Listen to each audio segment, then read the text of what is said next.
పోల్తాను, అంత గొప్పోని కాదన్నా నేను. ఇప్పుడు నటులు రాజకీయాలు రెండు వేరు వేరు. రాజకీయం నటులు, ఈ నటుల మధ్య మీరే తిట్టుకుంటున్నారు, మీరే గొడవలు చేసుకుంటున్న పరిస్థితి. ఇది బయట ప్రపంచం ఏమనుకుంటుంది అనేది ఒక భావం అంటే మీకైనా సరే వాళ్ళకైనా సరే ఎవరికైనా ఏర్పడాలి కదా.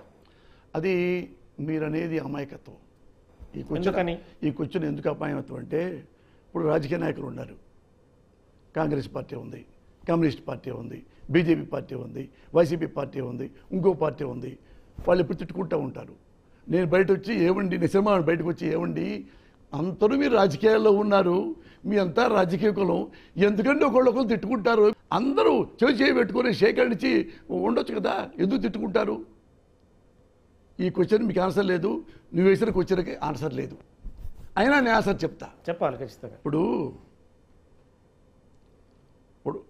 కుమ్మరి ఉంటాడు, అతని వృత్తి ఏంటంటే కుండలు చేసుకోవడం జీవన వృత్తి. ఒకప్పుడు టైలరు, దర్జీ టైలర్ కుడతాడు. రైతు వ్యవసాయదారుడు, అది పర్సనల్ వృత్తి వేరు, ప్రవృత్తి వేరు. ఈ వృత్తి రైతు ఉన్నవాడు వ్యవసాయ పనులు చేసుకొని ఆ పని అయిపోయిన తర్వాత ఇంటికి వచ్చిన తర్వాత రోడ్డు మీదకి వచ్చిన తర్వాత పంచాయతీ ఆఫీస్ దగ్గర కూర్చున్న తర్వాత రాజకీయాలే మాట్లాడుకుంటారు. మన సమాజం ఏంటి, మన పంచాయతీ ఏంటి, ఆ ఎమ్మెల్యేగాడు వస్తున్నాడా లేదా, ఆ మంత్రిగాడు వస్తున్నాడా లేడా, ఎందుకు మనకి డబ్బులు ఇవ్వటం లేదు, ఎందుకు ఈ రోడ్లు బాగు చేయట్లేదు అని ప్రశ్నించే హక్కు రాజకీయాలకి ఆ కుమ్మరికే ఉంటుంది, ఆ కమ్మరికే ఉంటుంది, ఆ కమ్మోడికే ఉంటుంది, ఆ రైతుకు ఉంటుంది. అంత మాత్రాన మీరు తిట్టుకుంటారని ఎట్లా? ఇది కూడా మాకు వృత్తి. ఓకే, ఇట్లా ఈయన కూడా సినిమా ఇండస్ట్రీలో ఉన్నాడు, నేను సినిమా ఇండస్ట్రీలో ఉన్నా, అంతే. మీరు సొసైటీలో ఉన్నారు, అతను సొసైటీలో ఉంటాడు, కెమెరామెన్, అంతే. దీనికి సినిమా వాడికి ప్రత్యేకమైన మెడలో గొలుసులు ఏం లేవు, ఒక క్యారెక్టర్ అంటే ఏం లేదు. అందరిలాగానే అందరిలాగానే హీరో. ఆయన హీరో సెటిల్ అయిపోయాడు, హీరోగా సక్సెస్ అయ్యాడు, నెంబర్ 1 హీరో అయ్యాడు చిరంజీవి గారు. అంతవరకే. అయితే ఉంది, ఆయన బాగా సంపాదించుకుంటాడు, బిల్డింగ్లు కట్టుకుంటాడు, కారు కొనుక్కుంటారు, ఫ్లైట్లు కొనుక్కుంటారు. So what? నీ క్యారెక్టర్ ఏంటి? నువ్వు మా ముందుకు ఎందుకు వచ్చావు సినిమా ఇండస్ట్రీకి? మా ముందుకు వచ్చి మా సినిమా వాళ్ళని పెట్టి ఇప్పుడు దాకా సినిమా ఇండస్ట్రీలో ఉన్నాను, రేపు నుంచి రాజకీయాల్లోకి వెళ్తున్నాను అంటే వేరే వ్యవస్థలోకి వెళ్తున్నాను అని ప్రెస్ మీట్ పెట్టాడు, ఫంక్షన్ పెట్టాడు, అందరు టీలు ఇచ్చి. ఒక ఆఫీసులో సినిమా ఇండస్ట్రీ ఇక్కడే హైదరాబాద్లో నేను కూడా వెళ్ళాను. అంత టీ తాగుతుంది, నేను టీ తాగి సినిమా ఇండస్ట్రీకి రానండి, వచ్చే వరకు థ్యాంక్స్, మంచి నాకు కోఆపరేషన్ ఇచ్చారు, ఒక హీరోని చేశారు, ఇక్కడ నుంచి నేను సమాజాన్ని బాగు చేయడానికి రాజకీయాల్లోకి వెళ్తున్నాను, దీవించండి, థ్యాంక్ యూ అని వెళ్ళిపోయాడు. మేము కూడా చప్పట్లు పెట్టాం. తర్వాత నన్ను పిలిచాడు.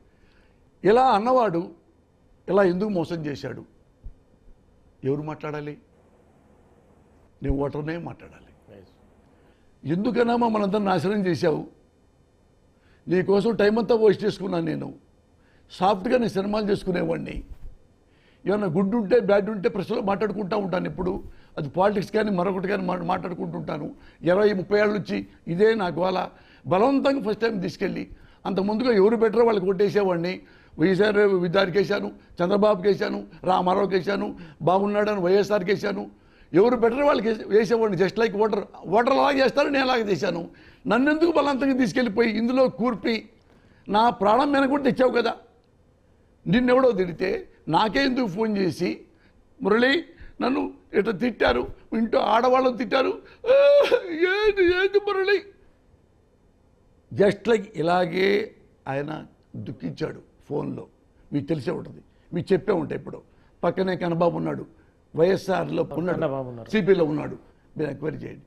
ఆయన తమ్ముడు కళ్యాణ్ కృష్ణ డైరెక్టరు, అతనే నన్ను 2 గంటలు వెతికి మురళి సార్ చిరంజీవి గారు టెన్షన్ పడిపోతున్నారు సార్, మీరు ఎక్కడ సార్ ఎందుకు నేను రాసుకుంటున్నాను రైటర్గా అంటే, కాదు ఇట్లా వాళ్ళ ఫ్యామిలీని ఎవరు అన్నారంట. అప్పుడు నేనేమనుకోవాలి? చిరంజీవి ఫ్యామిలీని ఎవడో తిడితే నాకేం పని, వాట్ వి కన్సర్న్ అని అనుకోవాలిగా. చిరంజీవి గారి ఇంట్లో ఆడవాళ్ళని ఎవరో తిడితే అతనే పోయి చెప్పుతో కొట్టాలి, వాళ్ళ తమ్ముడు పోయి చెప్పుతో కొట్టుకోమను. ఇంకో పెద్ద తమ్ముడు మంచి పైలు వాళ్ళ ఉంటాడు, అతని వెళ్ళి చెప్పుతో కొట్టుకోమను. మీ మేనల్లు ఉన్నారు, మీరు 10 మంది ఉన్నారు. 10 మంది వెళ్ళి ఎవడరా మా చిరంజీవి మా మేనమామ ఇంటూ ఆడవాళ్ళు తిట్టింది, మా అన్న ఇంటూ ఆడవాళ్ళు తిట్టింది, నా కొడకల్లారా డామ్ డూమని వెళ్ళి కొట్టొచ్చుగా. ఈ మొత్తం వదిలేసి వాళ్ళందరూ ఎక్కడ దాక్కున్నారు. పోసాని కృష్ణమూర్తి ఎందుకు ఫోన్ చేయించావు? నాకు ఫ్యామిలీ లేవా? నా పెళ్ళాం బిడ్డ లేరా? నన్ను చంపితే అని నేను ఒక్క నిమిషం ఆలోచిస్తే క్లోజ్. ఆలోచించలా. నేనేం ఆలోచించానంటే చిరంజీవి గారు పార్టీ పెట్టడం ఏంటి, ఇతను డీమోరలైజ్ చేయడానికి ఇంటూ ఆడాలను తిట్టడం ఏంటి, ఆ క్వశ్చన్ ఆన్సర్ నేనే వేసుకున్నా మా అమ్మ సాక్షిగా. ఏమన్నా నీతి 1% చిరంజీవిలో ఉంటే ఈ వాస్కిదే. అసలు నేను ఇక్కడ ఈ రొంపిలోకి వచ్చిందే బికాజ్ ఆఫ్ చిరంజీవి. నేను చిరంజీవి మంచివాడు, పార్టీ పెట్టాడు, నన్ను వెంటనే పిలిచాడు. ఇంతమంది సినిమా ఇండస్ట్రీలో పెద్ద పెద్ద లెజెండ్స్ ఉన్నారు, పెద్ద పెద్ద హీరోస్ ఉన్నారు, పెద్ద పెద్ద డైరెక్టర్స్ ఉన్నారు. ఆఫ్టర్ ఆల్ పోసాన్ని ఎందుకు పిలిచాడు? ఆ తర్వాత తెలిసింది పోసాన్ని బకరా చేయటానికని. అంటారు కదా బలి పశువుని, అంటే నన్ను బలిమెగ్గా వాడుకున్నారు. పెట్టుకున్నారా సపరేట్గా పెట్టుకున్నారా? ఏమన్నా వస్తాయి ఈయన వదిలేయచ్చు, ఈయన గబగబా తిట్టేస్తాడు, తిట్టేసిన తర్వాత వాళ్ళు ఈయన మర్డర్ చేస్తారు. పోసాన్ని శవాన్ని దగ్గర పెట్టుకొని శవరాజకీయం చేసి ముఖ్యమంత్రి అయిపోదాం అనుకున్నావా? అంతేగా అనుకున్నావు? నన్ను ఎందుకు పంపించావు? నాకెందుకు ఫోన్ చేశావు? చిరంజీవి తమ్ముడికి ఓటేయమని అడుగుతున్నాడు. ఎట్లా చూస్తాడు పోసాని కృష్ణమూర్తి? ఏమైనా మాట్లాడగలడు. చెప్పాక పిఠాపురం ప్రజల్ని చిరంజీవి